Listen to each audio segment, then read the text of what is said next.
Bonjour tout le monde, je m'appelle Ricardo, Canary Lotus sur Instagram, Ravelry, Facebook et YouTube. Et ceci est le 21e épisode de mon podcast créatif Les Nids du Canari. Pour ceux qui ne me connaissent pas, eh bien, soyez les bienvenus. Ceci est un podcast dédié au sort du fil, principalement du tricot et de la couture, avec de temps en temps un peu des crochets, de la broderie ou de la laine feutrée. Et pour ceux qui me suivent assidûment, eh bien, merci beaucoup pour votre fidélité. Cela me touche énormément que vous veniez me voir aussi souvent. Et puis surtout, ça aide beaucoup à la chaîne d'avoir toutes ces interactions que je peux avoir avec vous, que ce soit par le biais des souscriptions, des likes, des dislikes, des commentaires, des abonnements aux notifications. Donc il faut savoir que YouTube fonctionne sur la base d'un algorithme et que dans cet algorithme, toute interaction avec l'utilisateur final, eh bien, ça donne du poids à la chaîne. Donc ça veut dire que plus il y en a, eh bien, plus la chaîne sera recommandée, plus les vidéos seront recommandées, et par effet des boules de neige, donc plus la chaîne aura des subscribers. Donc plus vous faites ce genre de démarches, plus ça aide la chaîne. Donc je vous invite à le faire si cela vous plaît. Puis ça m'encourage aussi à continuer sur cette activité. Dans cet épisode, je vais vous présenter beaucoup de projets terminés. Donc, j'ai tricoté dernièrement beaucoup des layettes. Et qui dit layette dit petit projet. Et qui dit petit projet dit beaucoup de projets, surtout quand on participe au tournoi des Nitich et qu'on souhaite obtenir un bif d'or à chaque fois. Donc, c'est-à-dire 1200 mètres de tricot sur de la layette, ça fait grosso modo 6 projets terminés, ce qui est plus ou moins ce que je vais vous présenter. Quelques projets en cours, dont un qui nécessitera d'une spoiler alert, parce qu'il s'agit d'un mystérical, je vais vous en parler un peu plus tard, et des sujets dont certains importants que je voudrais aborder avec vous dans la section blabla, concernant les polémiques qu'il peut y avoir sur les plagiats des patrons tricot. Donc c'est un point sur lequel je me suis rarement prononcé, parce que j'aime pas trop participer aux polémiques, mais pour des raisons logiques, car j'ai testé un patron qui était accusé de ça, il me semblait important de me prononcer, puisque je trouve que les gens s'enflamment trop rapidement et souvent pour pas grand chose. Puis, pour conclure cet épisode, il y aura une section Netflix qui sera dédiée aux séries animées japonaises, donc des animés, sur la thématique Slice of Life. Donc Slice of Life, ce sont des situations de tous les jours, et j'ai choisi de vous présenter cette fois-ci quelques séries que j'apprécie beaucoup. Ils sont des comédies de type Slice of Life, mais qui se déroulent toutes dans les lycées. Et c'est parce que je suis tombé dernièrement sur une perle qu'il faut absolument que vous regardiez. Donc sans plus tarder, étant donné que le podcast est assez chargé cette fois-ci, je vous propose de passer à la partie projet terminé, en espérant que cela vous plaise. A tout de suite.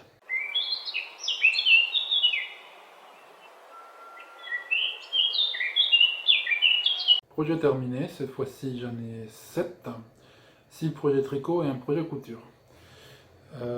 Pour l'histoire, je vais commencer par le projet couture. Pour l'histoire, comme vous le savez peut-être si vous me suivez depuis un petit moment, je vais bientôt être papa. Il s'agit maintenant pour aller, disons, 10 jours. Et en fait, en allant chercher tout le matériel de puriculture, on a commencé à regarder forcément les sacs à langer. Bon, ce qu'on a pu trouver, c'était pas forcément terrible. C'était surtout des couleurs, c'était soit du gris anthracite, du noir. De temps en temps, il y avait des choses un peu plus colorées, mais c'était pas forcément à mon goût. Et puis surtout, c'était à des prix, mais ça va pas la tête, hein. Enfin, honnêtement, on a vu des sacs qui allaient entre 80 et 150 euros. Pour quelque chose comme ça, enfin, je suis désolé, mais c'est du vol. C'est du vol, d'autant plus qu'en voyant la qualité du tissu, c'était pas ça quoi. Si vous vous souvenez, il y a quelques mois, j'avais cousu une combinaison Cordoba de chez Ikati avec un tissu avec des monstres que j'avais trouvé sur une boutique Etsy. Et en fait, au moment où j'avais commandé les jersey pour cette combinaison, j'avais aussi commandé de la toile avec le même design. Et cette toile, en fait, je voulais l'utiliser pour faire un sac à projet. Et quand on a vu ce que ça donnait, ces fameux sacs à langer du commerce, j'ai dit à ma femme, mais il y aura des questions qu'on paye aussi cher pour quelque chose comme ça. En plus, c'est moche, moi j'ai pas envie de ça. Donc j'ai dit, bah, écoute, je vais coudre moi les sacs à langer, t'inquiète pas. J'avais laissé traîner ça pendant un petit moment jusqu'à ce qu'elle m'ait dit, bah, écoute, soit tu couds les sacs à langer, soit on va en acheter un. Donc j'ai dit, bah, non, non, c'est bon, je vais les coudre. Donc j'ai commencé à les coudre. Et je suis allé chercher un patron que j'ai trouvé dans la boutique de l'atelier des gourdes pour un sac à langer. Et je vous présente le projet fini. Enfin, fini à 98% puisqu'il manque là ici un triangle que je peux mettre. Mais il me manque les attaches métalliques pour la pousser, donc il y a juste ça qui manque. Donc, voilà. Donc comme je vous disais, donc, il y a ce fameux tissu dont je vous parlais, qui est un peu thématique Halloween, avec des têtes de monstres. Donc il y a quoi? Il y a Jason de Vendredi 13, un œil, peut-être un beholder, enfin un beholder c'est une créature mythologique, mais bon, peu importe.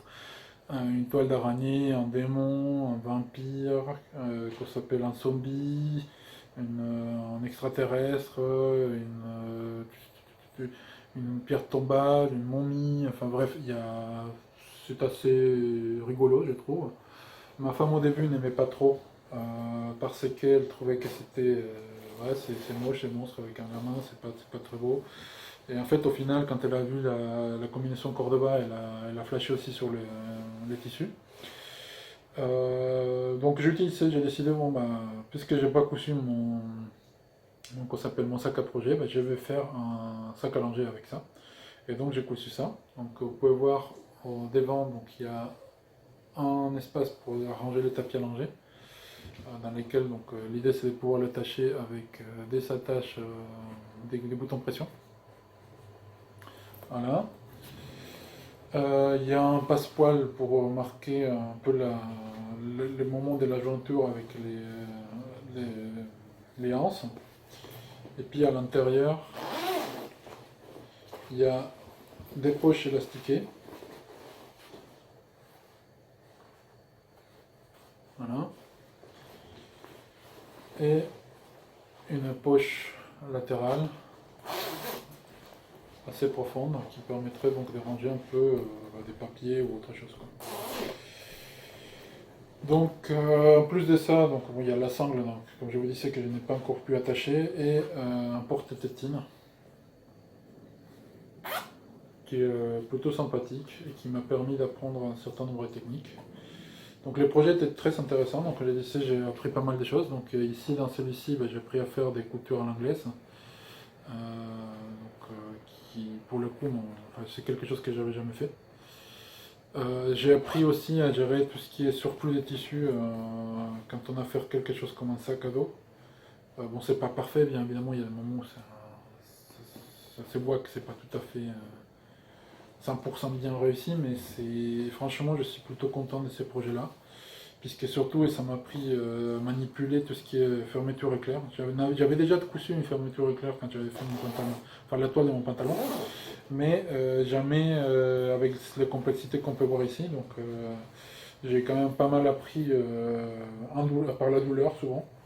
En particulier par exemple ici, comme vous pouvez voir, la fermeture éclair est posée quasiment au ras du tissu. Sur les principes, on peut se dire que c'est une bonne idée. En pratique, non, parce que des fois, quand on ne fait pas attention, les tissus peuvent être coincés avec la fermeture, et du coup, ça s'avance pas aussi fluidement qu'on pourrait le souhaiter. C'est pas catastrophique, hein, mais après avoir eu cette expérience derrière, j'ai fait une fermeture éclair avec un coussin un peu moins à ras, et du coup, ça s'ouvre et ça referme très facilement. J'ai appris à faire des poches un peu, je sais pas comment ça s'appelle ce type de poche, où on fait une fente sur le tissu et puis on pose la fermeture éclair. Bon, c'est pas parfait, principalement parce que la fermeture s'est avérée être moins longue que ce qu'il était censé faire. Donc du coup j'ai dû galérer un peu pour la mettre. Même topo pour les poches élastiquées, avec plusieurs techniques que j'essayais et qui n'étaient pas tout à fait ce que j'attendais. Au final j'ai fait une sangle et puis j'ai passé l'élastique à l'intérieur au lieu de coudre l'élastique directement sur le tissu comme il le prévoyait. Et puis qu'est-ce que je peux vous dire d'autre, je gérer aussi, être capable de gérer les surplus de tous ces tissus là, avec quelques passages un peu douloureux, dont principalement les anses et la sangle. Pourquoi douloureux? Pas forcément parce que c'était complexe, mais surtout parce qu'il fallait, c'était des tubes, et qu'à un moment donné, il fallait le retourner. Or, des tubes de ce diamètre-là, donc ça fait 1,5 cm, hein, et bien c'est une calvaire pour le retourner. Je sais qu'il y a une espèce de gadget qui permet de les faire facilement, moi j'avais pas. J'avais à un moment donné cousu un bout des fils pour les passer de l'autre côté, ça n'a pas marché. Bref, j'ai galéré comme pas possible, donc ça c'était un vrai calvaire. Mais en dehors de ça, le projet était tout à fait gérable, si on faisait attention et qu'on prenait le soin de faire les choses correctement. Donc j'ai beaucoup appris. Je l'aime beaucoup. J'ai pris les paris des NEPA. NEPA. Ah, ah, comment on dit ça? Ah, thermocollé, merci. Enfin, merci de rien, je parle tout seul et je suis fou. De ne pas thermocoller la vase parce que j'aime bien quand les sacs sont un peu mous. Je trouve que c'est plus facile à ranger. Donc là, par exemple, si j'aime bien les ranger, je les roule et puis terminé. Alors que quand c'est thermocollé, c'est déjà un peu plus compliqué. Et puis je trouve que ça vieillit mal le thermocollage. Mais en tout cas, je suis super content de ce sac. C'était un projet compliqué, plus compliqué que je ne m'attendais. Si bien qu'après avoir passé un week-end complet à les coudre, je me suis dit, en fait, 100 euros, c'est peut-être pas si à côté de la plaque que ça, parce que quand on voit les travaux qu'il y a derrière, effectivement, c'est compliqué. Après, je préfère de loin mon sac que ce qu'on peut trouver dans les commerces. C'est plus joli, c'est plus personnel surtout. Seul bémol que j'ai, c'est concernant les patrons. Donc, Atelier des Gourdes propose un patron dans lequel on donne juste les dimensions des pièces à découper, mais il n'y a pas des patrons tracés. Bon, pour les prix où on les paye, je crois des têtes c'est une dizaine d'euros. Je trouve que c'est un peu abusé quand même. Mais en dehors de ça, les instructions sont parfaitement expliquées. Enfin, franchement, je pense que c'est tout à fait accessible à un débutant. Elle les classes qu'on s'appelle un niveau intermédiaire.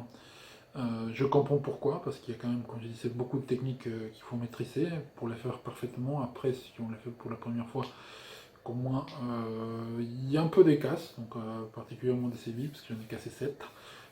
Oui, parce que monsieur n'avait jamais cousu autant de fermetures éclairs, et comme j'ai dû gérer des fermetures à raccourcir, donc en coupant sur les dents ou pas, bref, c'était un peu compliqué au début.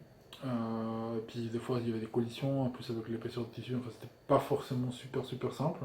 Mais bon, au final, je m'en suis sorti, puis je suis super content de mon sac, et puis surtout madame l'adore, donc très content de ces sacs à manger.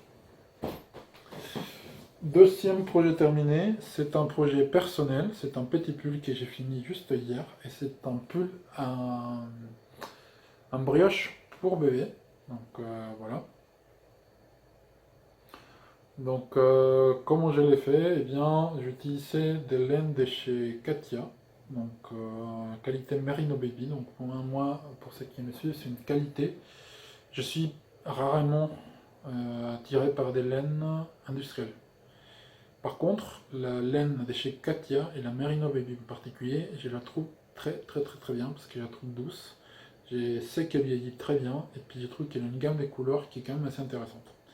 Pour un prix qui est au final tout à fait raisonnable, voire même bon marché.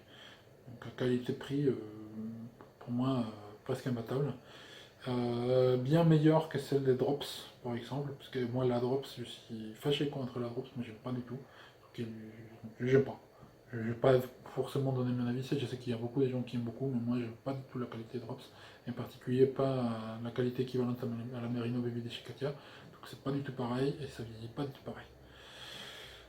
Donc du coup, moi, je suis allé acheter ça, j'ai trouvé deux couleurs qui me plaisaient, donc le coloris que vous voyez au premier plan, donc cette espèce de vert, c'est dans l'écran vous allez les voir de façon un peu bizarre, parce que comme c'est la brioche et que les deux couleurs sont interagissent entre eux, c'est un peu particulier, mais bon, les coloris en question, excusez-moi, c'est ça, voilà. C'est les coloris teal, je crois que c'est les 34 ou 44, non l'autre les 44 c'est les bleus. Je sais plus quel numéro c'est, mais en tout cas c'est un très joli vert, enfin bleu canard. Et puis l'autre coloris c'est bleu, qui est le bleu de France, et c'est les coloris 44, je crois, que vous pouvez voir ici, à l'envers du travail. Voilà. Donc, qu'est-ce que je peux dire de ces patrons?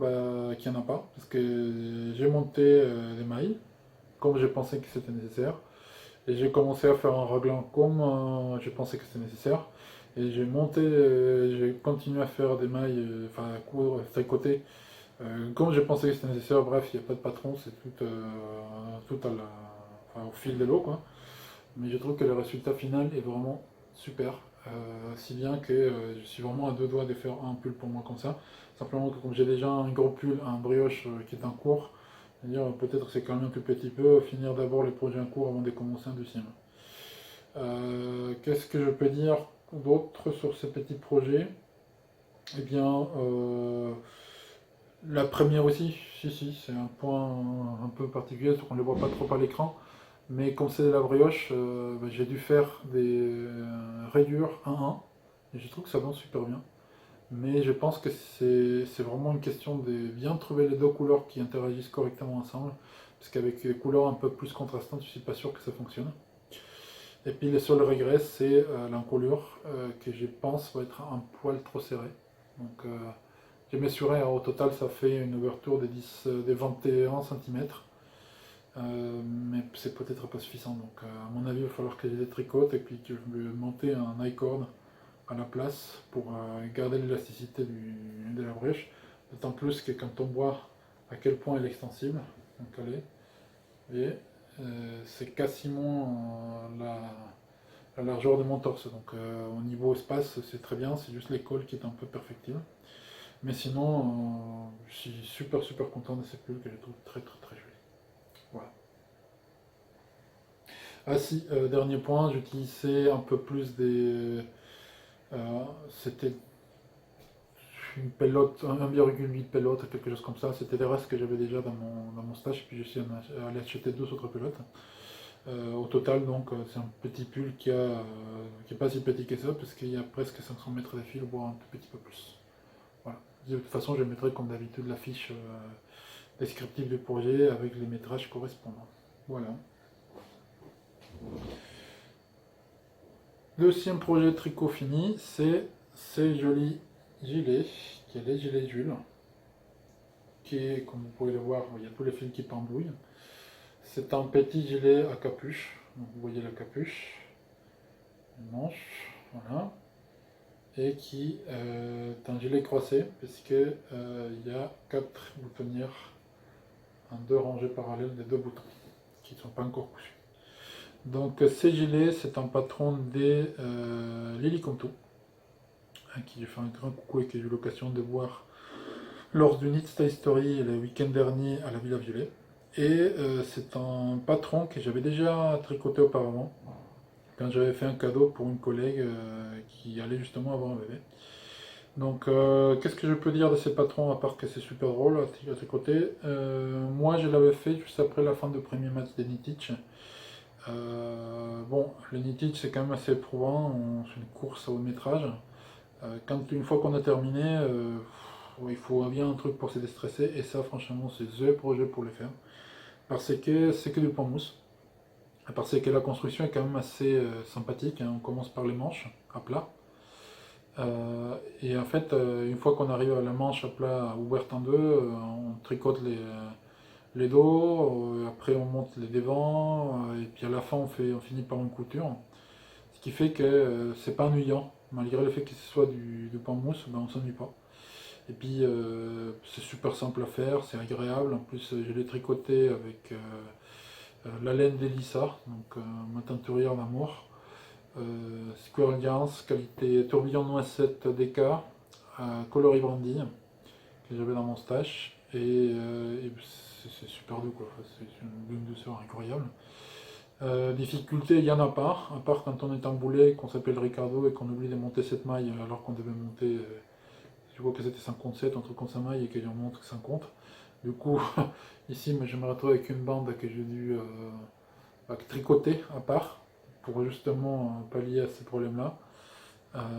Bon, c'est pas non plus, il n'y a pas mort d'homme, hein, mais j'ai quand même toutes ces panneaux-là qui manquent, ça se voit d'ailleurs, vous voyez ici en une ligne, puisque j'ai dû coudre un panneau des GRC, des qu'on s'appelle des points de mots supplémentaires, pour justement faire face au problème que Messi avait oublié de tricoter une partie du petit manteau. Et puis la capuche qui était super sympa à tricoter, avec un grafting qui se passe super bien, ça va comme une lettre à la poste, il n'y a pas de souci. Ça occupe un peu plus d'un écheveau des décas. Je ne saurais plus vous dire des têtes combien, de toute façon je vous mettrai tous les détails à l'écran comme je fais d'habitude. Mais c'est un patron qui s'est fait tout seul, qui ressemble beaucoup à l'un des patrons qu'elle a mis dans son bouquin qui est paru dernièrement. Je n'ai pas eu l'occasion de feuilleter le roman, je suis bête parce que j'ai voulu les voir et j'ai oublié de les faire quand j'étais à la Villa Violet.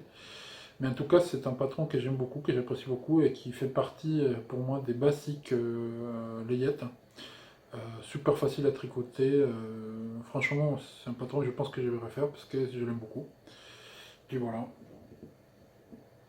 Allez, voilà, il faudra juste que je les bloque, que je coupe le fil et que je coupe le bouton avant que le bébé naisse, parce que je risque d'en avoir besoin assez rapidement, compte tenu que je n'ai pas beaucoup de manteaux, car le bébé est très grand et qu'aujourd'hui on est un peu dans une sorte de limbo, à savoir est-ce qu'on continue à acheter des choses pour le bébé ou est-ce qu'on attend de voir la taille finale, parce que là le bébé il fait déjà 3,6 kg, 3,7 kg, il n'est toujours pas à terme, donc non, plus que ça, j'ai quoi, 4. Je sais plus exactement, mais bref, à la fin il devrait passer 4 kg et des bananes. Plutôt, plutôt vers les 4,8 kg que les 4 kg tout court. Donc c'est compliqué de continuer à acheter des choses en sachant qu'il va être très grand. Donc on peut un peu calmer l'effet d'avoir un manteau qui soit assez grand et surtout assez doux. C'est très bien. Voilà. Projet suivant. J'en ai 3 autres, mais on va dire qu'on va les compter pour un. Ce sont les bonnets basilic que j'ai eu l'occasion de tester pour Anaïs Loom. Donc un premier pour madame avec de la laine chez Squirrel Yarns, tourbillon noisette, des cas, coloris ancien dans la neige. Donc pour ceux qui s'en souviennent, l'année dernière je l'avais tricoté un pull, j'ai mis une photo à l'écran, avec cette même laine, il m'est resté 2 écheveaux de ça. Et je lui ai posé la question parce que je voulais tester, je m'étais proposé pour tester ces patrons-là. Elle m'a dit quelle laine tu veux? Ah, ça serait bien que j'ai le bonnet qui va avec. Donc elle m'a demandé d'utiliser cette laine. Donc voilà le résultat. Donc les bonnets, c'est un bonnet avec donc ces points qui s'appelle le point d'Alvel. Des côtes et puis une bordure en I-cord avec des options.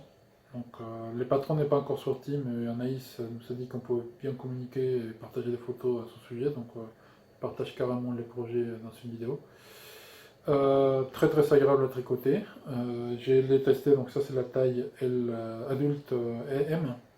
Je l'ai également fait pour moi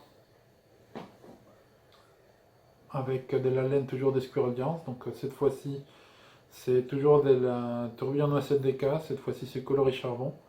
Et ça, c'est de la noisette Fink, toujours de Squirrel Yarns. Et les coloris, c'est la graine des Caraïbes, que j'ai tricoté en double. Donc cette fois-ci, donc juste les codes d'une couleur et puis les points d'alvéole d'une autre. C'est pas tout à fait mes couleurs, je dois l'admettre, parce que voilà, en revanche, comme vous savez, je suis fan de foot américain, et une équipe qui est celle des Carolina Panthers, qui a exactement ces couleurs-là. Donc je me suis dit, bon bah pourquoi pas, en plus c'était des couleurs que j'avais dans mon stage, donc voilà, voilà pourquoi j'ai choisi ces coloris-là. Les métrages, je vous mettrai toutes les informations des métrages à l'écran. Ce modèle, cette taille-là, c'est la taille adulte non, L, pardon. Et puis finalement, j'ai tricoté la version pour Mini Lotus, qui est la taille bébé. Donc avec l'option dont je vous parlais, qui est les cache-oreilles. Donc bon, voilà, comme il était bloqué, je trouve qu'il est beaucoup plus mignon comme ça. Puisque pour les personnes qui connaissent, au Mexique, on avait une série télé qui qui s'appelait El Chavo del Ocho, et ça me fait beaucoup penser à son chapeau, parce que c'était un peu comme ça, donc je trouve ça très mignon. Toujours donc tricot en double avec les coloris Graines des Caraïbes. Je profite de ces patrons-là parce que ces patrons-là m'ont donné l'occasion de découvrir une autre créatrice pardon, et aussi de vous montrer à quel point il faut faire attention à ce qu'on dit dans les réseaux sociaux et surtout ce qu'on peut écrire de façon générale. Donc ces patrons-ci, donc Anaïs, vous l'a sorti un test dernièrement. Je sais que c'est pas la première fois qu'elle essaye de sortir ça, mais je sais qu'elle a beaucoup travaillé sur ses patrons. Et je l'applaudis puisque le patron est très joli. Et qu'après, elle a pris en considération tous les retours qu'on a pu faire en tant que testeur. Et qu'aujourd'hui, donc la version du patron que vous allez obtenir, je pense incessamment sous peu, elle est très agréable à lire et très facile d'approche. Et en fait, c'est un patron qui a été un peu touché par un scandale avec des accusations de plagiat. Car des personnes ont trouvé des similitudes très fortes avec un autre patron, une autre créatrice qui est Mama Cassie, qui a sorti un bonnet avec des cache-oreilles qu'on pourrait estimer des similaires à première vue, et que je vous montre à l'instant. Et qui, pour le coup, il y a des gens qui disent ah, oui, c'est la même chose, etc. Au secours, plagiat, etc. Je l'ai dit aux personnes qui ont participé donc, à cette polémique, je vais faire les tests, parce que je m'étais déjà engagé de faire les tests, mais je vais aussi faire le bonnet d'origine pour voir effectivement qu'il ne s'agissait pas d'un plagiat. Donc voici donc les bonnets qui étaient donc à l'origine de ces accusations. Et qui m'a justement permis donc, de découvrir la créatrice. D'ailleurs, je vous conseille de voir aussi bien les travaux d'Anaïs Loop que les travaux des Mama Cassie, parce que ces modèles, c'est les bonnets Mistigris des Mama Cassie, qui vont avec un bundle dans lequel il y a 3 patrons. Il y a des mitaines, un col et ces bonnets. Donc, bon, 2 bonnets, à dire, de loin, on pourrait dire, ah oui, c'est la même chose. Non, c'est pas du tout la même chose. J'ai tricoté les deux, les montages n'est pas du tout pareil. Là ici vous savez un montage en I-cord, ici vous savez un montage avec des plus de German cast-on, donc il est plus souple, je pense peut-être un peu plus adapté pour un bébé qu'un montage avec un I-cord. Après les nombres des mailles fait que je pense qu'il n'y aura aucun problème par rapport à un bébé, d'autant plus que moi j'ai rajouté quelques mailles pour être certain car j'avais un petit doute à ce niveau-là. Les fameux cache-oreilles, c'est pas du tout pareil que ces montres.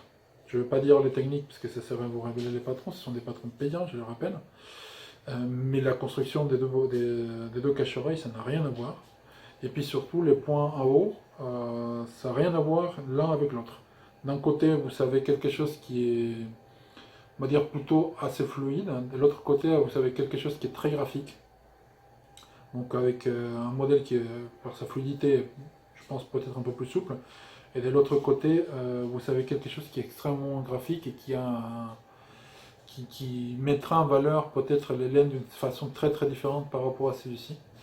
Les deux modèles sont très faciles, très faciles à tricoter, très agréables à lire, très agréables à réaliser. Mais quand on les tricote l'un à côté de l'autre, eh bien, très franchement, il n'y a rien à voir à part le fait que tous les deux ont des mailles en droit et des mailles en vert.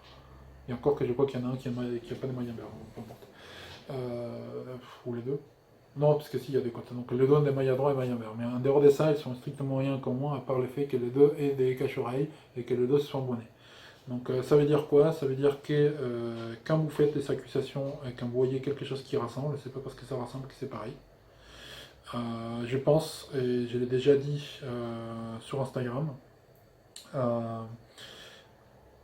avant de lancer des attaques ou des accusations, il vaut mieux se renseigner pour voir effectivement de quoi il s'agit. Et je pense qu'effectivement il peut y avoir des inspirations, c'est pas interdit. S'inspirer de quelque chose, ça n'a jamais été ni illégal ni mauvais. Au contraire, ça veut dire que le travail d'une personne peut être valorisé d'une façon différente. Quand on accuse quelqu'un, il vaudrait mieux le faire sur des bonnes fondations au lieu d'élancer des accusations comme ça. Ça n'a pas de sens. Et puis surtout, même s'il y a peut-être un fondement derrière, il faut modérer un peu son discours parce qu'il y a des fois où ça peut vite dégénérer. On peut aboutir à des situations qui sont complètement farfelues. Je ne citerai pas de nom, mais il y a des comptes Instagram qui ont disparu puis réapparu à cause de ça, avec des attaques qui étaient complètement à côté de la plaque. Enfin bref, zen quoi. C'est du tricot. Je ne veux pas dire que oui, il y a de la création derrière, oui, c'est le travail des personnes, oui, c'est pas juste si quelqu'un fait un plagiat, un réel plagiat, mais avant d'écrire plagiat, il faudra peut-être se renseigner qu'est-ce qu'il y a derrière et comment c'est fait. Je comprends qu'il y a souvent des cas de figure où en fait on peut avoir un gilet ou un pull où là il n'y a pas d'équivoque, c'est exactement les mêmes. Ça oui, ça je comprends. Mais sur des patrons comme ça, avant de vous lancer à faire donner des accusations, j'étais un coup d'œil de patron. Les deux sont très bien. Moi j'ai une préférence, je ne dirai pas laquelle. Euh, Parce que c'est pas du tout l'objectif, hein. Mais les dons ont leur mérite, les dons ont été construits, oui, ils rassemblent, mais ils ne sont pas identiques, ils n'ont rien à voir l'un avec l'autre, et libre à chacun de choisir celui qu'il veut. Moi, j'ai fait les deux, parce que c'était la seule façon de me faire un avis objectif, et pour les personnes qui s'amusent à faire ce genre de choses, je vous invite à faire la même démarche. Ça ne sert à rien de crier au loup sans savoir ce qu'il y a derrière. Surtout quand des fois on peut dire oui, oui c'est un gilet bicouleur. Ok, oui, oui, à ce que je sache, il n'y a pas de monopole sur les gilets bicouleurs. Ça n'existe pas. Donc pareil, il n'y a pas de monopole sur les bonnets. Un bonnet c'est un bonnet, oui, il peut y avoir au nom des cachorets. C'est pas ça l'objectif, hein. C'est chacun a les droits de créer ce qu'il veut en respectant le travail des autres. Alors là ici à l'occurrence les deux créatrices ont créé quelque chose de complètement différent. Il y a le travail des deux créatrices à respecter. Aussi aux personnes qui tricotent, hein, aux testeurs ou même aux connaissances de ces personnes, de comprendre ça et de faire de sorte de ne pas lancer des attaques avant de se renseigner concrètement ce qu'il y a derrière. Euh, voilà, donc c'est mon avis personnel. Moi, je me fais toujours des avis sur des éléments objectifs. Là, je l'ai fait et j'estime que c'est la responsabilité de tout le monde de faire de même. Moi, en plus, comme je l'ai dit, c'est aux deux créatrices, donc ça m'a permis de connaître l'univers des deux personnes avec qui maintenant j'ai communication relativement fréquente sur Instagram. Les deux créatrices ont leur mérite, et puis ça le mérite de faire connaître les deux. Donc Anaïs Louvre, bonnet basilic, et Mama Cassie, bonnet mistigris. Donc je vous recommande les deux.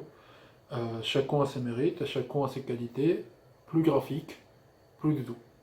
À vous de choisir celui que vous voulez, mais faites-vous un avis pour vous-même et ne rentrez pas dans des polémiques à deux balles sans savoir de quoi vous parlez. Parce que franchement, les attaques comme ça fait du bien à personne. C'est juste désagréable pour tout le monde. Et puis à la fin, quand on fait les deux, quand on se rend compte que c'est complètement différent, et bien les personnes qui ont lancé ces attaques, eh ben, oui, enfin, ils ne savent pas où ça m'énerve vraiment, ça m'énerve. Là pour le coup, je suis désolé, mais ça m'énerve. Je pense qu'il faut, quand on dit que des choses, il faut sortir les choses avec des fondements et pas n'importe comment, quoi. Donc là, pour le coup, totalement différent. Les deux sont très jolis. Et puis à moi, en plus, maintenant, bah, j'ai deux bonnets que je peux donner à mon fils, avec en plus les modèles mystériques qui me permettra de faire aussi des jolies mitaines et probablement un col, euh, puisque ça va avec. Donc c'est très bien. J'ai connu deux personnes fantastiques, deux créatrices super que je vous invite à découvrir. Donc allez-y et faites votre avis par vous-même. Voilà, sinon pour revenir à celui-ci, juste dernier point, donc ces bonnets-là, donc je les tricoté avec de la laine Cascadians Venetia, donc c'est la Merino soie, ce qui donne une fluidité assez intéressante et bon, très très joli, très rapide à faire, et encore une fois, totalement différent à l'autre. Voilà. Mais écoutez, j'ai pas d'autres projets terminés que j'ai tricoté moi-même. En revanche, je vais vous présenter deux petits cadeaux. Oui, excusez-moi, je suis coupé puisque la bouffe est en train de brûler. Oui, donc j'ai eu des petits cadeaux de la part de mes tricopines. Donc un premier petit cadeau qui était fait par Véronica, donc les Filuriens. C'est très joli gilet qui va aller à la maternité avec nous lors de l'accouchement. Donc je suppose que c'est un gilet sur la base du... là je dirais les flax, je ne suis pas sûr de ce que j'ai dit, mais c'est probable. Sinon, de toute façon, c'est un très très joli petit gilet, assez coloré. Il est blanc avec des speckles jaunes. Je ne sais pas si vous arrivez à percevoir les jaunes. Si, là, vous le voyez un tout petit peu. Je suis désolé avec la lumière. Dehors, il fait un temps un peu bizarre. Et puis, j'ai la lumière juste ici. Vous voyez d'ailleurs. Donc, bon, c'est un peu compliqué de vous montrer. Mais en tout cas, très très joli gilet. Donc, merci beaucoup, Valérie. Et puis, un cadeau coussette qui vient de sortir de la machine. Donc il est un peu froissé, donc il va falloir que je le repasse. C'est cette jolie turbulette qui était faite par Marie, donc le laine des bigounettes, qui m'a fait cadeau. Donc ça fait cadeau de cette jolie turbulette avec en plus ces portes tétines. J'ai pas trop compris à quoi ils servaient les autres choses, donc Marie, si tu passes par ici, j'aimerais bien savoir à quoi servent ça. J'ai pas osé te demander la dernière fois qu'on s'est vu. Mais en plus, c'est super parce que c'est marqué de Lotus. Je sais pas si vous savez aller voir. Je pense pas, mais je mettrai une photo, peut-être que vous les verrez mieux. Mais en tout cas, très très joli cadeau de Tricopine. Voilà pour les projets terminés. Je vous propose de passer rapidement au projet en cours. Puisque là, ça fait déjà au moins allez, 35 minutes, je pense que je vais parler sur les projets terminés. Mais comme je vous l'avais dit, il y en avait beaucoup. Donc, je vous propose de passer à la partie suivante, projet en cours. A tout de suite.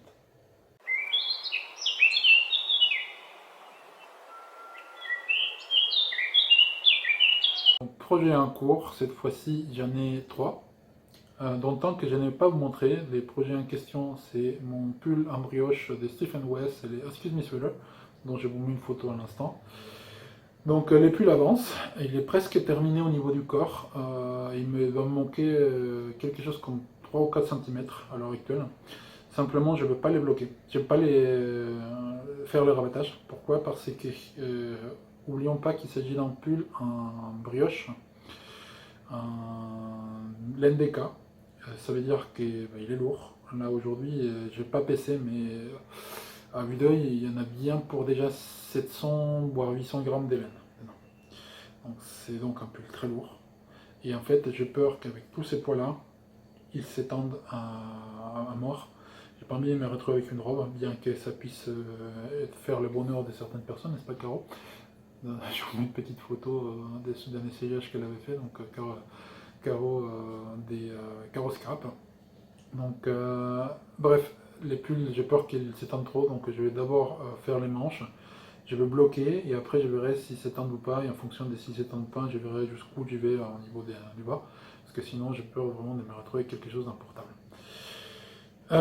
Voilà pour ces projets-là. Un deuxième projet en cours que je vais vous montrer, c'est un petit pull que j'ai fait encore une fois sans patron. Donc, il s'agit de ceci. Donc, voilà, il manque plus qu'une manche. C'est un pull que j'ai monté pour faire un clin d'œil à Olivier, au Kill H, sur Instagram et sur Ravelry et sur YouTube. Donc Olivier, il a un podcast, tricot, donc c'est un tricopain.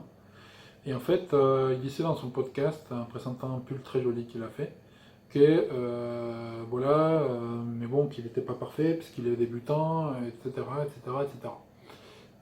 Bon, je l'avais déjà dit, mais Olivier m'était complètement à côté de la plaque, tu n'es pas débutant du tout.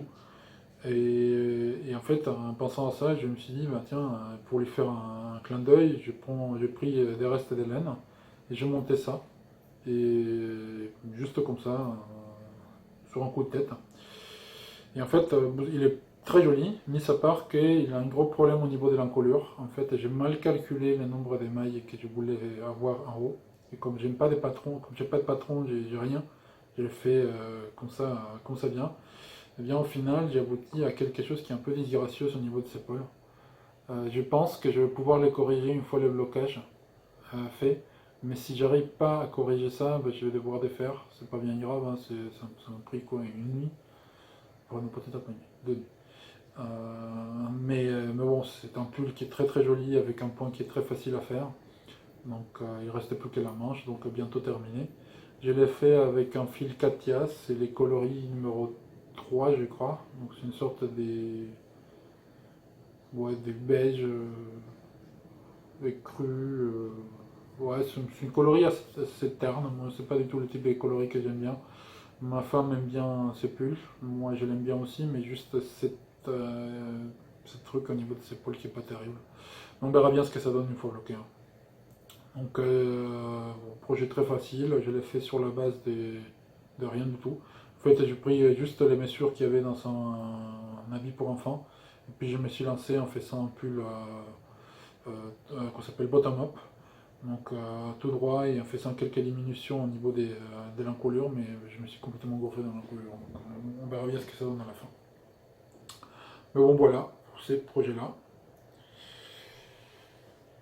Et dernier projet, il s'agit du châle Texture Time de Stephen West que j'ai fait dans le cadre de son Mysterical.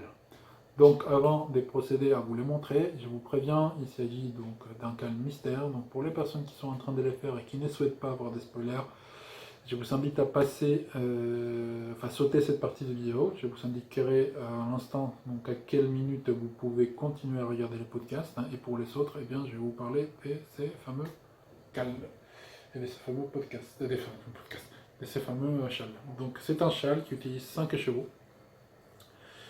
5 chevaux, dont un qui devrait être un fluffy, donc un peu moelleuse, quoi, avec des poils.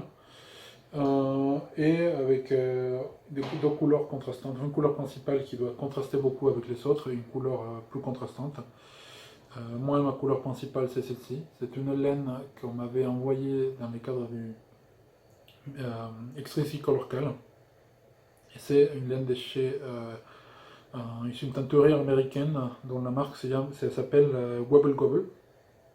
Ça me fait beaucoup rire parce que ça me fait penser au dindon des South Park qui s'appelle Gobbles. C'est les dindons de Timmy, c'est un dindon physiquement handicapé. Enfin, c'est South Park, faut pas chercher. Donc ça me fait beaucoup rigoler, mais en tout cas c'est un coloris un peu comme mon maillot. Voilà.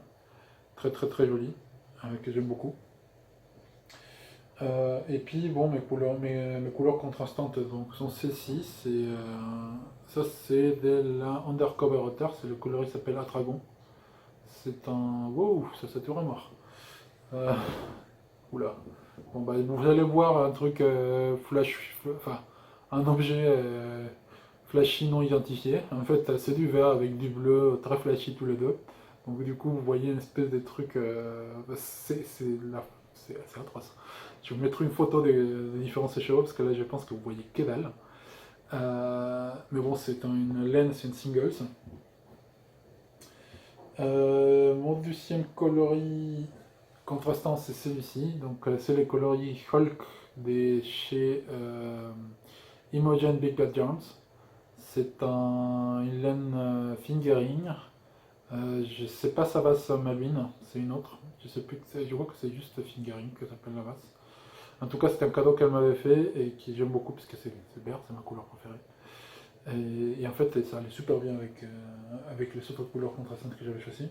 Et puis celle-ci qui est une Handayat Berlin, c'est une laine que j'avais achetée à l'AEF, et j'en avais acheté 6 ou 7 chez vous, je sais plus combien. J'aime beaucoup. Et en fait, je l'utilise à chaque fois que je veux parce que je trouve que la couleur est très intéressante, c'est très très très joli. Et les coloris contrastants, c'est celui-ci, qui normalement aurait dû être en fluffy, mais moi j'aime pas trop les laines poilues. C'est les coloris. Oula, je me souviens pas comment ça s'appelle le nom. Je mettrai de toute façon toutes les informations dans l'écran. C'est un cadeau des Caroline Création qu'elle m'avait fait lorsqu'elle était à l'AEF. Qu'elle avait pris donc chez. Qu'on s'appelle Lil Whistle. Et donc c'est un cadeau et ça m'a donné l'occasion de l'utiliser. Donc, Caro, si tu me vois, coucou. J'espère te voir bientôt. Et donc, c'est Mysterical. Eh bien, c'est un vrai mystère parce que ça commence par une section en brioche ou une section, il y a deux versions, une version en brioche, une version mousse, enfin une version sans brioche. Et ça commence par une espèce de truc assez bizarre, avec des trous, et qui utilise les 5 couleurs tout de suite. C'est la seule reproche que je peux lui faire, c'est justement ça, c'est qu'en fait, au final, on avait besoin de se balader avec les 5 échelons en permanence, et ça c'est fait que le projet n'est pas tout à fait nomade, mais bon, c'est pas une grave. La première piste est sortie il y a 2 semaines, non, il y a une semaine, ouais, une semaine et quelques jours. Il y a la deuxième qui était publiée ce vendredi, et que j'ai déjà commencé, donc spoiler, là maintenant, je vous présente qu'est-ce qu'ils sont en train de faire pour le moment. Donc, comme je disais, donc vous savez, cette partie avec des trous, ça c'est que de la brioche. Et en fait, les projets commencent là.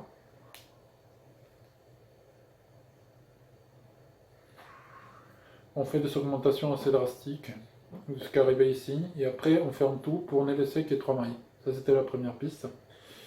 Et la deuxième piste, c'est ceci. On vient relever des mailles pour faire ces espèces de tresses. Ce sont des tresses latbiennes. Need Spirit, pour ceux qui la suivent, donc elle, Need Spirit, elle avait fait une vidéo pour faire un tutoriel sur ce qu'on appelle les tresses estoniennes. Les tresses estoniennes, ou Estonian Brights, c'est une technique très similaire à celle des tresses latviennes. La seule différence, c'est que la tresse estonienne s'est fait, je crois, que sur 2 rangs, alors que la tresse estonienne avait son des 4 rangs. Je crois que c'est à peu près ça la seule différence. Mais en gros, ça permet d'avoir en fait, l'effet que ça fait, c'est qu'on a l'impression d'avoir tricoté dans les sens contraires du tricot. Donc ici, je sais pas trop. Voilà. Vous voyez, ici, vous voyez, je mettrai de toute façon une photo avec un close-up. Vous voyez comme si j'avais tricoté ça en allant du bas vers le haut, alors qu'en fait, je les tricote dans ces sens-là. C'est assez graphique, c'est très joli à faire, c'est très joli. Par contre, c'est pénible à faire, c'est atroce, enfin, c'est moins. Wow. Heureusement qu'il n'y en a pas partout, hein, parce que franchement, c'est lent. Hein. Bon, la piste, elle est déjà sortie, donc comme j'ai dit, ça, là, il y a une tresse, une partie avec des rangs raccourcis, une tresse, une partie de rangs raccourcis. Donc à la fin, il y en aura 6 tresses, 5 sections avec des rangs raccourcis. Et la même section va se répéter de l'autre côté.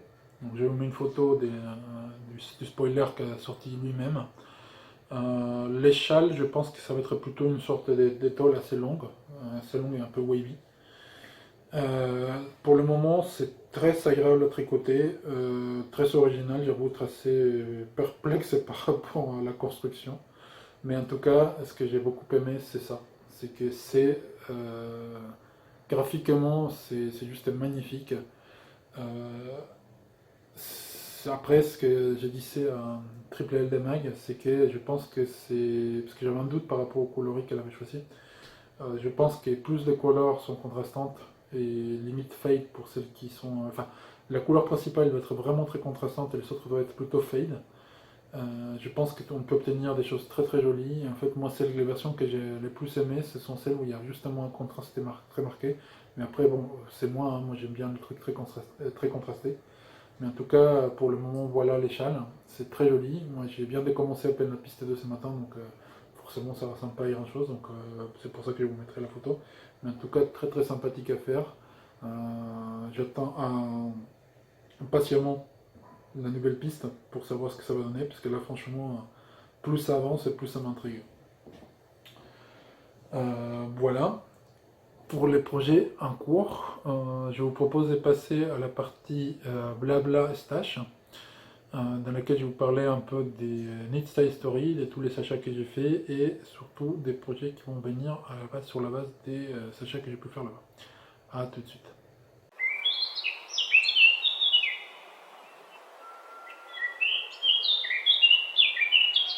Donc blabla et stage, cette fois-ci un stage, j'ai quand même pas mal d'acquisitions.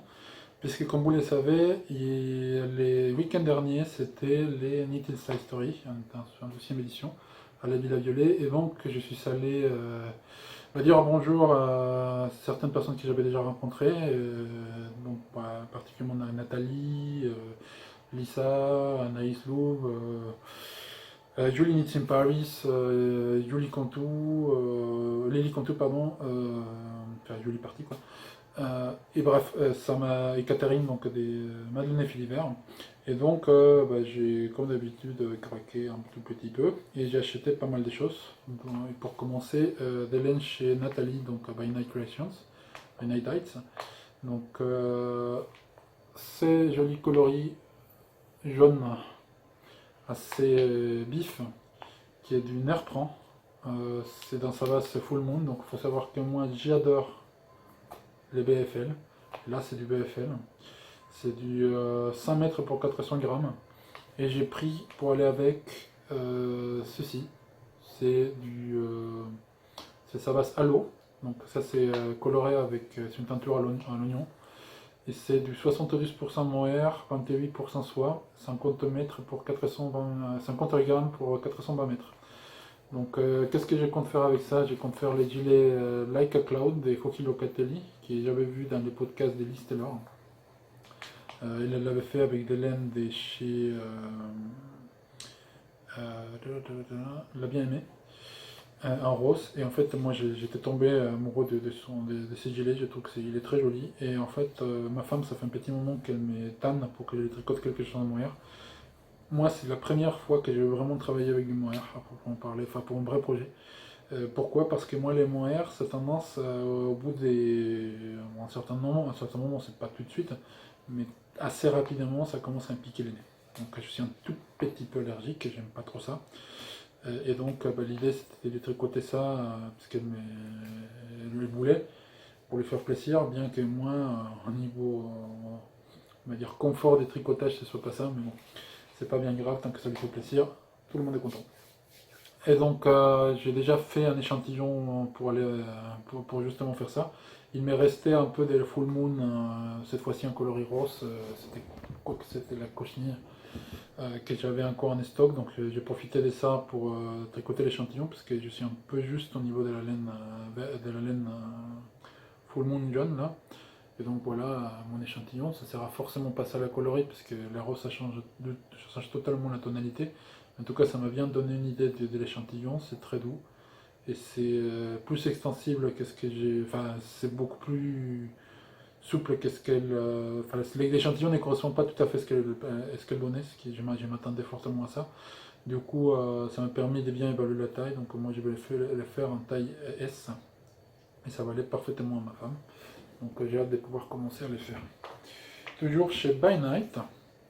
J'ai mes tricopines Nadia, Sarah et Véro qui m'ont offert 3 cadeaux d'anniversaire. Donc mon anniversaire c'était le 21 septembre. Et en fait elles m'ont offert, elles ont profité d'une Insta Story pour m'offrir mon cadeau d'anniversaire.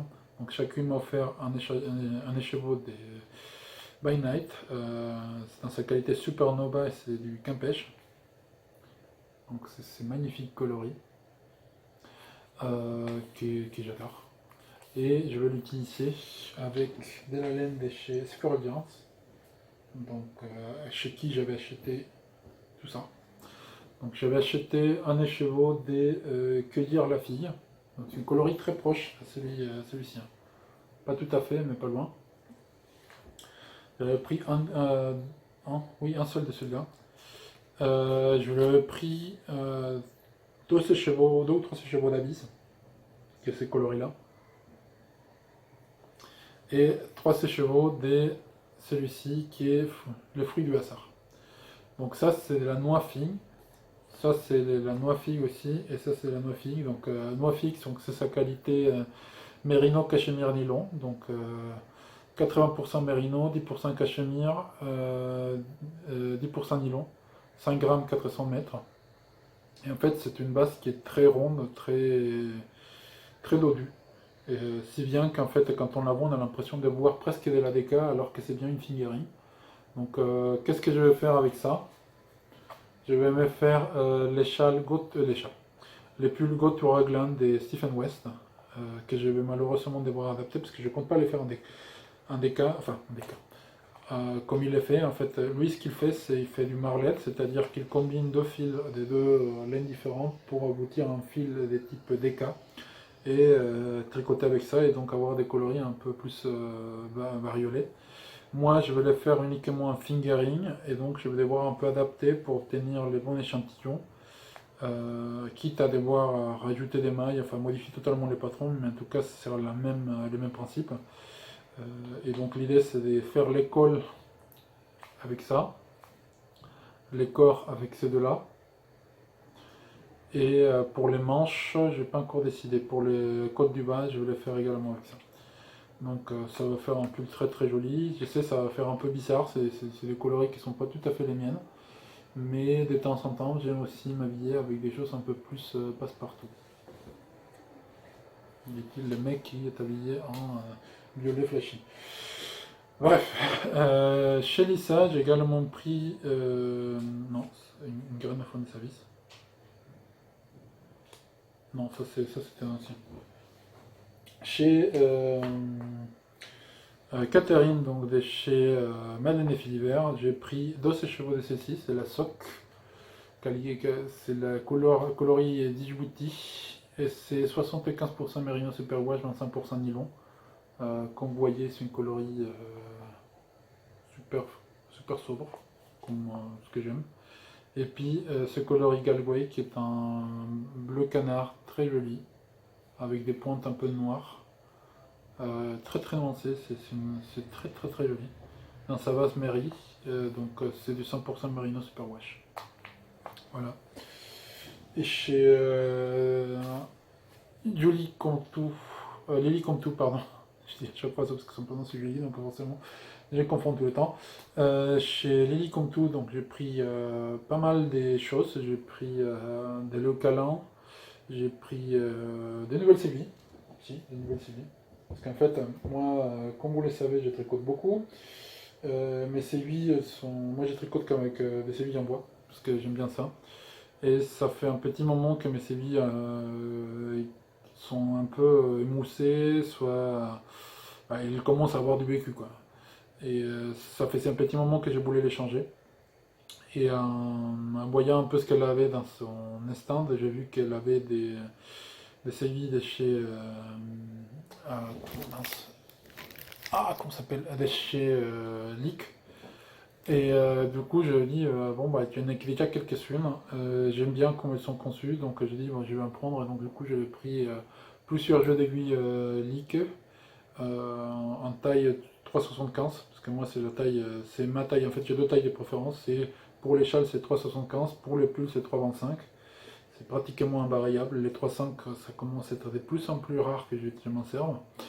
Et puis derrière, c'est peut-être la taille 4 pour les gros trucs, et puis la taille 2,25 pour les petits trucs. Mais en gros, ce sont mes 4 aiguilles préférées. Donc j'ai acheté plein d'aiguilles de 75, j'ai pris 3 paires, avec des câbles de différentes tailles, comme ça je pouvais faire pas mal d'échelles, donc c'était très bien. Et puis ça tombait bien parce que j'en avais besoin pour l'échelle de Stephen West que j'ai tricoté avec des vieilles sévilles Knit Pro, mais le problème c'est qu'elles sont tellement usées que la pointe commence à être plus carrée que pointue, donc c'était un peu compliqué. Donc voilà. Et puis qu'est-ce que j'ai fait d'autre? Bah, pas grand chose d'autre comme achat. C'est demain, il y a les tricots marchés qui est organisé par les tricoteurs Boulants et comment ça s'appelle, Alice Hammer. Je ne pense pas y aller parce que c'est assez loin et puis bon, madame, les laisser toute seule le week-end de suite, c'est un peu compliqué pour moi.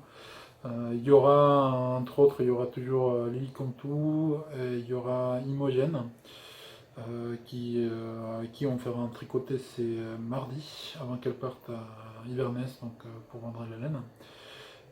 Je vais leur faire un grand coucou et je suis vraiment désolé de ne pas pouvoir y aller, mais vraiment là, je ne le sens pas laisser madame toute seule, donc voilà.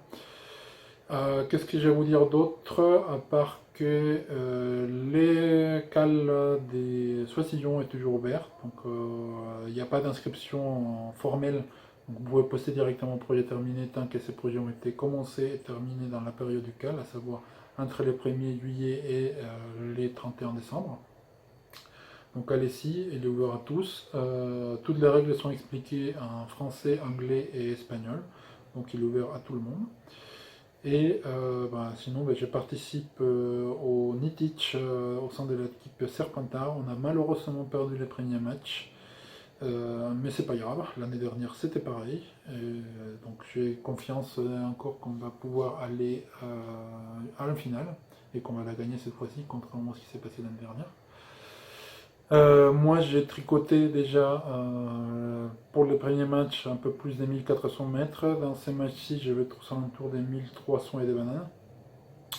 Donc pour ma part, donc, ma contribution avec les vifs d'or sera faite, j'espère qu'il y en aura d'autres. Et j'invite toutes les personnes qui y participent à ne pas s'oublier de poster vos scores avant la fin de ce week-end. Enfin, pour être tout à fait précis, c'est dimanche à 20h. Pensez bien à poster vos beaux scores avant, parce que sinon vous serez exclus de la suite du tournoi. Donc allez-y. Et puis moi, je vous dis bientôt pour les personnes qui ne souhaitent pas regarder la section Netflix. Section Netflix qui sera autour des séries animées comédies de type Slice of Life qui se passent dans une école. Et dans lesquels je vais vous parler donc, des quelques animés que j'aime beaucoup et dont une perle que j'ai retrouvée récemment et qui est juste c'est hilarant quoi. Donc si cela vous intéresse, eh bien je vous dirai à tout de suite pour cette section là, et puis sinon je vous souhaite un très bon week-end, enfin très bonne fin de week-end, une très bonne semaine, un très bon tournoi d'Unity si vous participez. Amusez-vous bien en faisant les loisirs créatifs de votre prédilection. Et puis, je vous dis à très bientôt dans un prochain épisode. Et puis, n'oubliez pas de laisser un petit like, un commentaire, de vous souscrire à la chaîne si vous avez aimé, et de recommander la vidéo si également vous pensez que ça peut intéresser quelqu'un d'autre. À la prochaine, et puis pour les autres, je vous dis à tout de suite.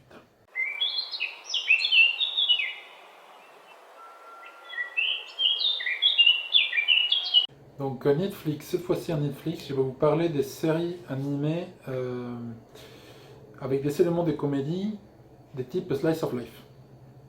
Oui, c'est très spécifique. Pour ceux qui ne le savent pas, moi je suis un très grand amateur de cinéma d'horreur et de littérature d'horreur au sens large du terme. Et en plus de ça, je suis un fanat mordu des cultures japonaises. Il se trouve que parmi les choses que j'aime le plus dans la culture japonaise, c'est leur humour. Et que dans les éléments d'humour que j'aime le plus, il y a forcément les mangas et les séries animées, donc les animes. Et dans ces dernières, il y a un genre que j'apprécie en particulier, c'est le genre Slice of Life. Slice of Life, c'est quoi? Ce sont des séries ou des mangas dans lesquels les personnages évoluent dans des situations de tous les jours, assez banales, qui au final font que les personnages deviennent attachants malgré le fait qu'il n'y ait pas forcément un grand développement des personnages ni une intrigue de ouf, parce qu'au final c'est la vie de tous les jours. Et il se trouve que dans ces genres en particulier, il y a un élément qui revient très souvent, c'est les dernières années du lycée. Parce que c'est quelque chose d'un peu nostalgique, parce que c'est là où on fait les trucs les plus rigolos, du moins dans les systèmes scolaires japonais.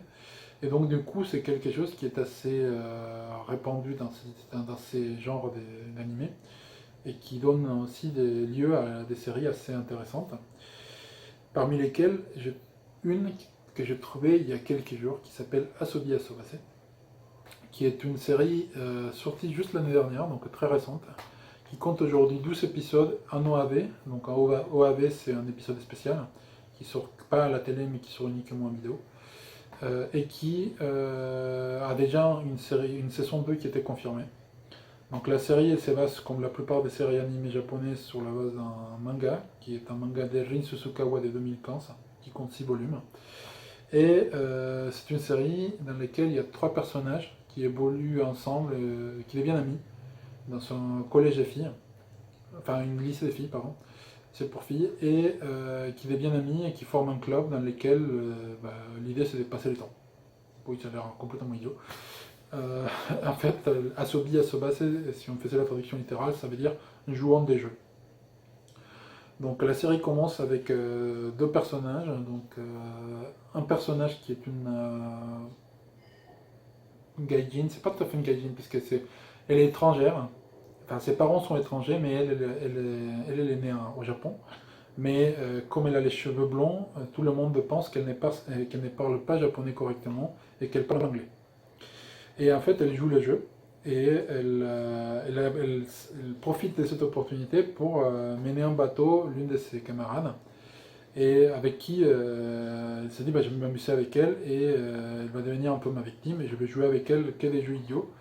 Et donc elles sont en train de jouer un jeu qui est une sorte de pierre papier ciseaux enfin, avec des gages. Celui qui perd en fait il se prend une baffe avec un gros pour faire simple. L'idée c'est que si on se recule et qu'on esquive la baffe, on a le droit de continuer à jouer, sinon on perd et puis ainsi de suite. Simplement que quand ils jouent qu'à deux, ben forcément ils vont se prendre des baffes forcément autour des rôles. Toujours est-il qu'à un moment donné, elle commence à jouer, forcément l'autre perd, et puis l'autre il balance une baffe assez monstrueuse, c'est une tarte phénoménale, et l'autre ne veut plus jouer. Donc ces personnages-là qui viennent se prendre la baffe lui disent d'aller jouer avec quelqu'un d'autre, et elle s'est rapprochée d'une autre fille, et l'autre fille l'envoie bouler. Simplement que cette fille-là, elle a des difficultés en anglais, et il s'est dit, bon, puisque tu parles anglais, je veux bien jouer avec toi à condition que tu m'apprennes à parler anglais. L'autre dit, fait ouais, pourquoi pas, etc. Et commence à interagir entre elles, si bien qu'au bout d'un certain moment, elles deviennent plus ou moins amies. Elles décident de former un club dans lequel l'idée c'est toujours la même, c'est qu'ils vont jouer des jeux. Si les personnages qui sont soi-disant étrangères elle gagne, elle continue à jouer, sinon elle va apprendre l'anglais à l'autre personne, et puis la troisième qui est là un peu pour combler les trous. Au final, elles se disent bien la vérité, et c'est pas bien grave parce qu'ils deviennent amis, et elles forment donc ces clubs-là dans lesquels elles vont juste passer du temps, et dans chaque épisode elles vont jouer à quelque chose de différent, simplement que ces choses différentes, c'est du grand n'importe quoi. Et en fait, la série est très drôle parce qu'il y a un grand décalage entre les dessins, la musique, ce qui se passe réellement dans l'anime. Donc, j'essaierai, je ne sais pas si je vais réussir à le faire, mais j'essaierai de vous mettre un extrait du générique de début, avec l'une des blagues, par exemple, qu'il peut y avoir dans cet anime. Si j'arrive pas, je m'excuse davantage, mais sinon je vous invite vivement à aller les voir, parce que c'est vraiment cet ordre derrière. Il y a un décalage des malades. C'est-à-dire que d'un côté, c'est un truc un peu gnangnan, et puis de l'autre côté, ils sortent de ces insanité, c'est génial. Donc si vous avez l'occasion, jetez-y un coup d'œil. Ça vaut vraiment les coups. Moi, franchement, ça fait longtemps que je ne tombe pas sur quelque chose comme ça. Je crois que sur les 12 épisodes, il n'y en a pas eu un seul dans lequel je n'étais pas tordu derrière. Donc c'est vraiment, allez-y, jetez un coup d'œil parce que c'est vraiment génial. Et en fait, en passant à cette série, j'ai pensé à une autre série qui s'appelle Asumanga Daioh, qui est une série que j'apprécie beaucoup parce que c'est pareil, c'est Slice of Life, élément des comédies. C'est un peu moins drôle qu'Asobi Asobase parce que c'est un peu plus mignon, mais c'est une série que je trouve très attachante. Et c'est une série qui m'a fait penser beaucoup à une podcasteuse qui est Super Priscilla, parce que Super Priscilla utilise comme logo l'un des personnages de cette série. C'est le personnage en question, s'appelle Ayumu Kasuga. Et en fait, dans toute la série, on l'appelle Osaka-san parce qu'elle est d'Osaka. Et en fait, la série, c'est quoi? Bon, déjà, elle est basée sur un anime, comme je l'ai dit, c'est comme la plupart des animés. Elle est basée sur un manga qui est fait par Koyehiko Asuma, qui est paru en 4 volumes en 1999 et qui est adapté en série sur 26 épisodes en 2002. Et donc cette série, c'est quoi? C'est une étudiante surdouée qui s'appelle Chiyo, qui rentre dans une école, un lycée, et puis qu'elle s'est fait au fur et à mesure des amis. Donc, ces amis ne comptent pas que des étudiantes, mais qui comptent aussi des profs. En fait, c'est toutes les histoires entre elles et tout ce qui se passe dans les 2 dernières années des lycées. C'est très attachant, c'est très mignon. Et moi, c'est une série que j'aime beaucoup. Je pense que c'est l'une de mes séries préférées que je regarde un peu. C'est la série Confort, qui a aussi un avantage particulier, comme les cas d'Asubi Asobase, c'est qu'en fait un épisode comporte plusieurs petites histoires. Donc ce sont des petites histoires genre de 5 minutes qui se poursuivent les unes aux autres, et qui à la fin ils font une grosse histoire. Et c'est pareil avec Asobi Asobase, mais c'est pareil, c'est des séries qui est très très très jolie à voir. Et puis qui a fait aussi un clin d'œil donc à Super Priscilla qui utilise Osaka-san et à qui j'en ai parlé justement hier, enfin hier ou avant-hier, qui m'a dit qu'elle connaissait pas la série, qui pour le coup a commencé à la voir. Donc si pareil, il y en a d'autres personnes qui veulent bien la voir, allez-y, ça vaut vraiment la peine. Dans le même style, je vais vous parler des School Rumble.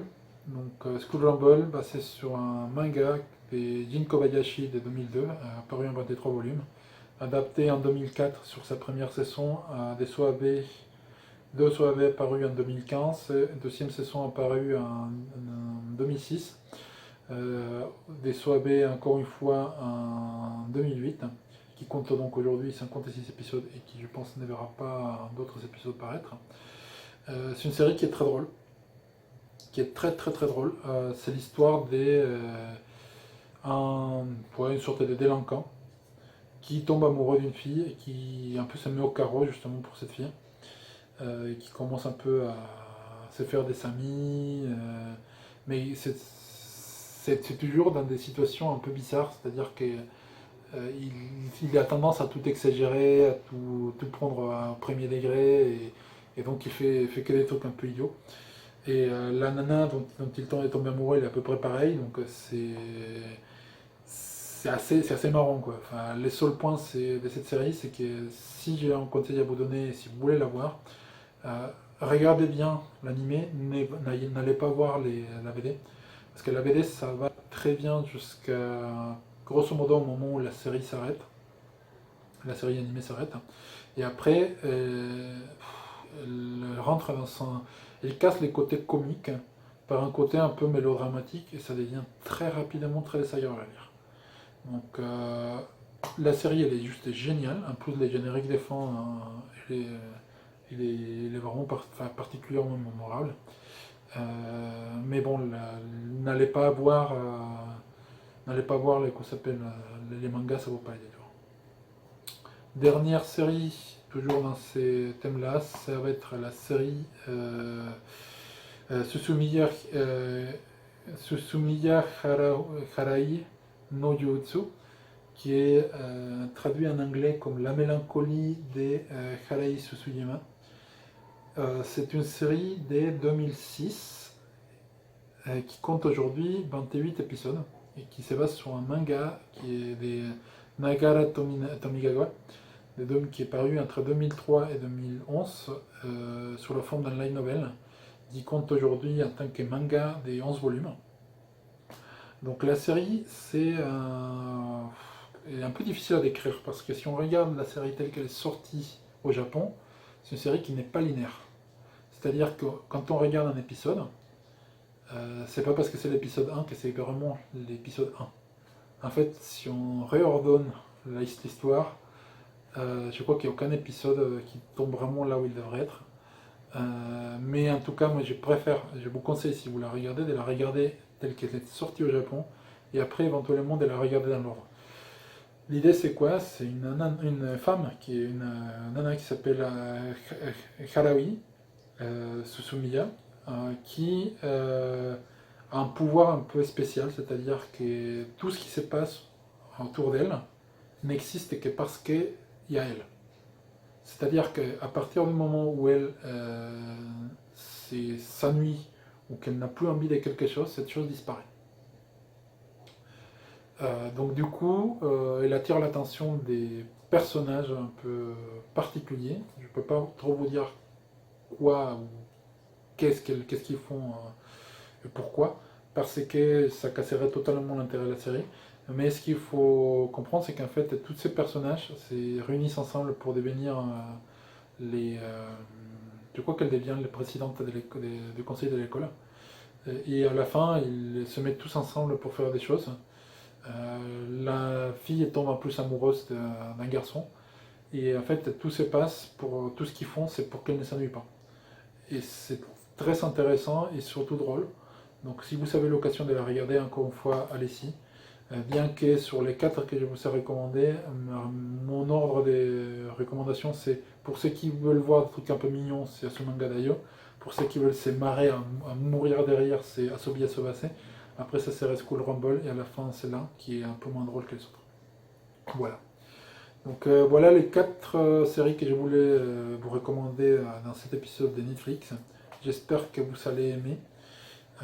Pour ceux qui veulent les voir, donc il y a pas mal de sites de streaming dans lesquels vous pouvez les voir. Néanmoins, si vous voulez les voir d'une façon un peu plus légale, je ne saurais vous recommander que d'aller dans des sites type Crunchyroll ou des choses comme ça, qui pour le coup vous proposent des abonnements un peu à la Netflix et qui vous permet de voir tous les animés du monde. Enfin, pas tous les animés, j'exagère, beaucoup d'animés parce qu'ils sont dans un catalogue assez large. Après, libre à vous de trouver votre fournisseur d'animés les plus adaptés à vos besoins de consommation. Mais bon, j'espère que vous avez aimé, j'espère que cet épisode vous sera plu malgré sa longueur. Et je vous dis à très bientôt. Profitez bien de votre fin de week-end. Qu'est-ce que je peux dire d'autre? Tricotez bien, poussez bien, enfin faites votre loisir créatif des prédilections et puis surtout soyez heureux. À très bientôt et puis certainement la prochaine fois qu'on se verra, j'ai déjà un bébé, un nouveau membre dans la famille. Donc je ne sais pas comment ça va se boucler tout ça et dans quelle mesure ça va affecter mon rythme des podcasts, mais j'essaierai de faire de sorte à ce qu'on puisse se voir assez rapidement.